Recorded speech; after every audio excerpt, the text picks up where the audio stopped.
Hello students, 12th chemistry unit 1 metallurgy இதுக்கு முன்னாடி observation of Ellingham diagram பார்த்தோம். இப்போ application of Ellingham diagram பார்க்கலாம். Ellingham diagram எதுக்கெல்லாம் யூஸ் ஆகுது அப்படின்னு நம்ம படித்தோம். ஒரு Ellingham diagram வச்சு ஒரு மெட்டல் ஆக்சைட்லேருந்து நம்ம ரெடியூஸ் பண்ணும்போது எந்த மாதிரி ரிடக்ஷன் ஏஜென்ட்ஸ் நம்ம யூஸ் பண்ணலாம் அப்படிங்கிறதுக்காக Ellingham diagram யூஸ் ஆகுதுன்னு நம்ம பார்த்தோம் இல்லையா. இப்போது ஒரு மெட்டல் ஆக்சைடை ஆக்சைட்ஸாக மாற்றுறதுக்கு நமக்கு எந்த மாதிரி ரெடியூசிங் ஏஜென்ட் வேணுங்கிறதுக்கு காட்டிலும் அதுக்கு ரெடியூசிங் ஏஜென்ட் வேணுமா வேண்டாமாங்கிறதையும் நம்ம எல்லிங்கம் டயக்ராம் வச்சு நம்ம டிசைட் பண்ணலாம். ஃபார் எக்ஸாம்பிள், இப்போது சில்வர் ஆக்சைடு இருக்குது Ag2O, அப்புறம் மெர்க்குரி ஆக்சைடு இருக்குது HgO. இந்த ரெண்டுமே பார்த்திங்கன்னா இந்த கிராஃபில் இங்கே del G0, அதாவது standard change of energy in the formation of metal கொடுத்துருப்பாங்க. இந்த ஒய் ஆக்சிஸில், எக்ஸ் ஆக்சிஸில் டெம்பரேச்சர் கொடுத்துருப்பாங்க. இப்போது இந்த இடத்துல ஒரு 0 டிகிரி இருக்குன்னா, இப்போ இந்த சில்வர் ஆக்சைடும் சரி, இந்த மெர்க்குரி ஆக்சைடும் சரி, இந்த 0வை தாண்டி ரொம்ப 0க்கு ரொம்ப கிட்ட இருக்கும். அது டெம்பரேச்சர் இன்க்ரீஸ் ஆக ரொம்ப சீக்கிரமாகவே 0வை தாண்டி போயிடும். இந்த மாதிரி எலமெண்ட்ஸுக்கெல்லாம் ரெடியூசிங் ஏஜென்ட்டே தேவையில்லை. ஏன்னா நம்ம படிச்சிருக்கோம், டெல்ஜியோட வேல்யூ நெகட்டிவாக இருந்தால் தான் அது ரொம்ப ஸ்டேபிளாக இருக்கும். அப்போ இது நெகட்டிவை தாண்டி சடனாக பாசிட்டிவாக போகிறதுனால இந்த மாதிரி சில்வர் ஆக்சைடோ இல்லை ஒரு மெர்க்குரி ஆக்சைடோ இந்த மாதிரி எலமெண்ட் பார்த்திங்கன்னா ஆவரேஜாக 600லேருந்து ஒரு 700 கெல்வினுக்கு நம்ம டெம்பரேச்சரை ரைஸ் பண்ணும்போதே அது ஈஸியாக டீகம்போஸ் ஆயிரும் அப்படின்னு சொல்கிறாங்க. ஸோ இந்த மாதிரி எலமெண்ட்ஸ் எல்லாம் நம்ம நார்மலாக பார்த்தோம். இந்த மெர்க்குரி சல்ஃபேட் படித்தோம் இல்லையா, சின்னாபார். அந்த சின்னாபாரெல்லாம் நம்ம ரோஸ்டிங் பண்ணும்போதே நமக்கு மெர்க்குரி கிடச்சிரும்னு சொல்லியிருக்கேன். அதனால் இந்த மெர்க்குரியாக இருக்கட்டும், இந்த சில்வர் ஆக்சைடாக இருக்கட்டும், இதெல்லாம் நம்ம ரெடியூஸ் பண்ணுறதுக்கு நமக்கு ரிடக்ஷன் ஏஜென்ட்டே தேவையில்லை. நார்மலாக நம்ம ரோஸ்டிங் பண்ணாவே நமக்கு பிளெயின் மெட்டல்ஸ், அதாவது எலமெண்டல் மெட்டல் கிடச்சிரும் அப்படின்னு சொல்கிறாங்க. ஓகேங்களா, இதுதான் ஃபஸ்ட் பாயிண்ட்டாக கொடுத்துருக்காங்க. செகண்ட் பாயிண்ட் அப்படி என்ன கொடுத்துருக்காங்க அப்படின்னா, நம்ம ரிடக்ஷன் பை மெட்டல்ஸ் பார்த்தோம் இல்லையா. அந்த ரிடக்ஷன் பை மெட்டல்னால் எப்படி, ஒரு மெட்டல் ஆக்சைடை ஒரு மெட்டலை வச்சு நம்ம ரெடியூஸ் பண்ணுறோம். அந்த மாதிரி இருக்கும்போது எதுக்கு எந்த மெட்டல் சூட் ஆகும் அப்படிங்கிறத நம்ம இந்த எல்லிங்கம் டயக்ராம் வச்சு நம்மளால் தீர்மானிக்க முடியும். அது எப்படின்னு பார்த்தீங்கன்னா, இந்த எல்லிங்கம் டயக்ராமில் பாருங்கள். இப்போ கீழே லாஸ்ட்டில் கால்சியம் ஆக்சைடு கொடுத்துருக்காங்க, அதுக்கும் மேலே மெக்னீஷியம் ஆக்சைடு கொடுத்துருக்காங்க, அதுக்கும் மேலே அலுமினியம் ஆக்சைடு கொடுத்துருக்காங்க. நம்ம என்ன படிச்சிருக்கோம், டெல்ஜியோட வேல்யூ நெகட்டிவாக இருந்தால் தான் ரொம்ப ஸ்டாண்டர்டாக இருக்கும்னு சொல்லியிருக்கோம் இல்லையா. நெகட்டிவாக இருந்தால் தான் ரொம்ப ஸ்டாண்டர்டாக இருக்கும். இப்போ பார்த்தீங்கன்னா கம்பேரிட்டிவ்லி இருக்கிறதுலே ஹை நெகட்டிவ் எதுக்கு இருக்குது, கால்சியத்துக்கு இருக்குது. அதுக்கடுத்தது நெகட்டிவ் மெக்னீஷியம், அதுக்கடுத்தது அலுமினியம், அதுக்கடுத்தது மேங்கனீஸ், அதுக்கடுத்தது குரோமியம். இவங்க என்ன சொல்லியிருக்காங்க அப்படின்னா, இப்போ அவங்க ஒரு 2 எலமெண்ட் எடுத்திருக்காங்க. அதாவது அலுமினியம் ஆக்சைடையும் குரோமிக் ஆக்சைடையும் எடுத்திருக்காங்க. இப்போது குரோமிக் ஆக்சைடை கம்பேர் பண்ணும்போது அலுமினியம் ஆக்சைடோட டெல்ஜி வேல்யூ ரொம்ப நெகட்டிவாக இருக்கும். கம்பேரிட்டிவ்லி அலுமினியம் ஆக்சைடை கம்பேர் பண்ணும்போது குரோமிக் ஆக்சைடை கம்பேர் பண்ணும்போது அலுமினியம் ஆக்சைடோட டெல்டா ஜி வேல்யூ நெகட்டிவாக இருக்கும். ஏன்னா அது ரொம்ப கீழே இருக்குது. ஓகேங்களா. ஸோ நம்ம இந்த குரோமிக் ஆக்சைடை இந்த அலுமினியத்தை வச்சு நம்ம ட்ரீட் பண்ணும்போது நமக்கு குரோமியம் மெட்டல் கிடைக்கும். புரியுதுங்களா. எதுக்கு ரொம்ப ஹை டெல்ஜி வேல்யூ ரொம்ப ஹையாக இருக்கோ அந்த ஸ்டேபிள் எலமெண்ட்டை வச்சு அதோட ஸ்டேபிள் கம்மியாக இருக்கிற எலமெண்ட் கூட ட்ரீட் பண்ணலாம் அப்படின்னு சொல்கிறாங்க. அதே பாருங்கள், இங்கே நிக்கல் இருக்குது. இந்த நிக்கலை நம்ம காப்பரை வச்சு நம்ம ரெடியூஸ் பண்ண முடியாது. ஏன்னா கம்பேரிட்டிவ்லி காப்பரை விட நிக்கலோட டெல்ஜி வேல்யூ ரொம்ப நெகட்டிவாக இருக்கும்.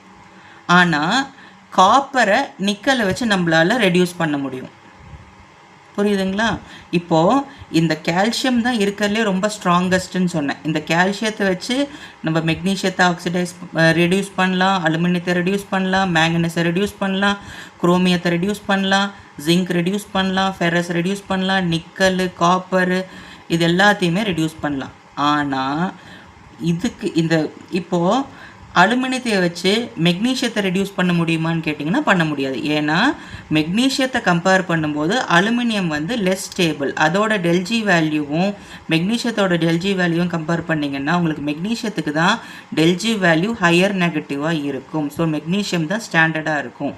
ஸோ செகண்ட் பாயிண்டில் என்ன சொல்கிறாங்க அப்படின்னா, எந்த ஒரு ஸ்டாண்டர்ட் மெட்டல் இருக்குதோ அந்த ஸ்டாண்டர்ட், அதாவது ஹையர் டெல்ஜி நெகட்டிவ் வேல்யூ உள்ள ஒரு மெட்டலை அதை விட கம்மி டெல்ஜி வேல்யூ உள்ள ஒரு மெட்டலில் நம்மளால் ரெடியூஸ் பண்ண முடியும் அப்படின்னு சொல்கிறாங்க.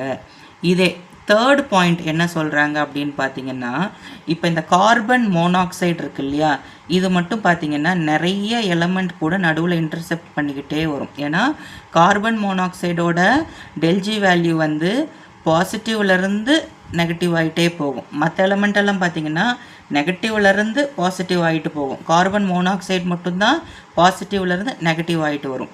இப்போ பார்த்தீங்கன்னா ஃபெரஸ் எடுத்துக்கிறாங்க. இப்போ ஃபெரஸையும் கார்பன் மோனாக்சைடையும் கம்பேர் பண்ணோன்னா அட் த 0 டிகிரி டெம்பரேச்சர் ஃபெரஸோட டெல்ஜி வேல்யூ தான் உங்களுக்கு வந்து ஹையராக இருக்கும். ஏன்னா கார்பனோட del G value at 0 degree temperature வந்து லோவாக தான் இருக்கும், ஃபெரஸோடது ஹையாக இருக்கும்.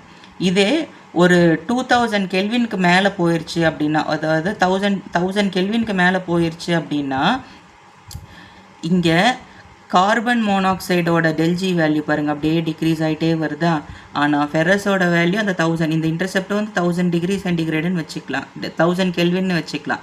இதுக்கு மேலே இது வந்து இன்க்ரீஸ் ஆகிட்டே போகுது.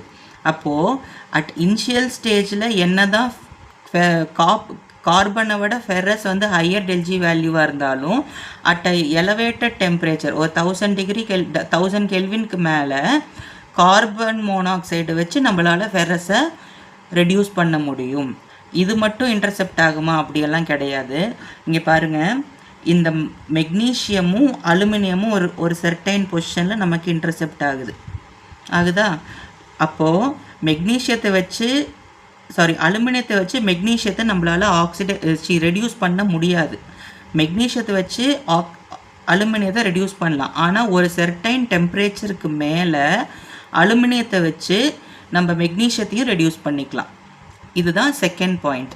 இப்போ இதுதான் தேர்ட் பாயிண்ட். இதுக்கு வந்து ஒரு சில ரியாக்ஷன்ஸ் கொடுத்துருக்காங்க, அது கால்குலேஷன்ஸாக நம்ம பார்க்கலாம். இப்போ அவங்க ரியாக்ஷன் கொடுத்துருக்காங்க, ஒரு அயனை வந்து ஆக்சிடைஸ் பண்ணுறது. அயன் வந்து சாலிடாக இருக்குது, இதை வந்து ஆக்சிஜன் கூட O2 கூட நம்ம ட்ரீட் பண்ணோம் அப்படின்னா நமக்கு FeO நமக்கு கிடைக்குது. இங்கே 2 இதோட டெல்டா ஜி வேல்யூ எவ்வளோ இருக்கும் அப்படின்னா -350 கிலோஜூல் மோல் இன்வர்ஸாக இருக்கும். இதை வந்து ஈக்குவேஷன் 1ன்னு வச்சுக்கலாம். இதே இப்போது இந்த கார்பன் மோனாக்சைடு எப்படி நமக்கு இந்த ரெடியூசிங் ஏஜென்ட் எப்படி ஒர்க் ஆகுதுங்கிறத பார்ப்போம். இப்போ C+O2 இது கேஸ், இது வந்து CO2வாக மாறும். இதுவும் கேஷியஸ் ஸ்டேட்டில் தான் இருக்கும். இது வந்து ஈக்குவேஷன் 2ன்னு வச்சுக்கலாம். இதோட டெல்டா ஜி வேல்யூ எப்படி இருக்கும்னா -480 கிலோஜூல் மோல் இன்வர்ஸாக இருக்கும். இப்போ நமக்கு வந்து ஒரு மெட்டல் ஆக்சைட்லேருந்து மெட்டல் பிரிக்கிறது தான் நமக்கு தேவைப்படுது இல்லையா. அப்போது 350 கிலோஜூல் இந்த இடத்துல. அப்போ இந்த ஈக்குவேஷன் 1 நம்ம ரிவர்ஸ் ப்ராசஸ் பண்ணால் நமக்கு மெட்டல் ஆக்சைட்லேருந்து மெட்டல் தனியாக கிடச்சிரும் இல்லையா. பாருங்கள், FeO சாலிட் ஸ்டேட்டில், இது சாலிட் ஸ்டேட், இதை வந்து நம்ம ரெடியூஸ் பண்ணுறோம். அப்போ நமக்கு Fe சாலிடாகவும் O2 கேஸாகவும் கிடச்சிரும்.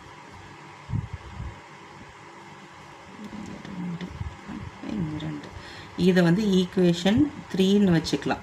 அப்போது இதோட டெல்ஜி வேல்யூ என்ன இருக்கும், இங்கே அதாவது இந்த ரியாக்ஷன் ரிவர்ஸில் நடக்குது. அப்போ இதே வேல்யூ தான், ஆனால் இங்கே நெகட்டிவில் இருக்குது, இந்த இடத்துக்கு வரும்போது பாசிட்டிவாக மாறிடும் இல்லையா.